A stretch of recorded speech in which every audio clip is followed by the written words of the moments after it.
Bharatiya Janata party पक्षर मंडल team घोषणा। केन्दुझर जिला 20 number zone मंडल team घोषणा करा जायछि। सिरिगुड़ा मंडलर राईसुआ पंचायत नुआहाट पड़ियाठारे मंडल सभापति सभापतित्व आज 61 जणिया मंडल टीम विधिवत भाव घोषणा करागला।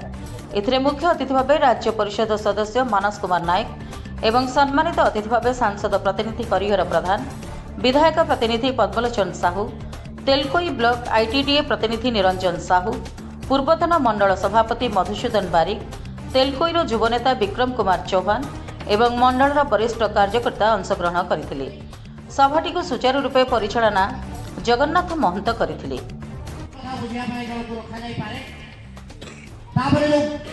सभापति की छाड़ू से तो सब चलुची ना नहीं, सुरखुर चलुची ना नहीं, बैठक होउची ना नहीं, दलर कार्यक्रम को पंचायत स्तर में करा जाउची ना नहीं, तदारक सुना नहीं, प्रति मुद्रे मन की बात होउची ना नहीं, हेला पर जो सरल आपरे लोन होउची ना नहीं, इत्यादि इत्यादि जिनिस तो मन की बात माने इंचार्ज रहे तो डिटेल सब चीज निकाली टिके कहूची तो सिमेती हमर जो लाभार्थी रहउछन हमर एटा बुझिया सोशल मीडिया में रहे केवल मीडिया एवं आईटी सेल रो जणे रहिबे लाइक करे माने से मंडल टीम रो जणे भाई 12टा जाक पंचायत रे आईटी रो कोन काम चलीछि, मीडिया रो कोन काम चलीछि, सामाजिक बंधुमान को सहित ताकर संपर्क रखि कि से पूरा से मंडल रो काम करिवे।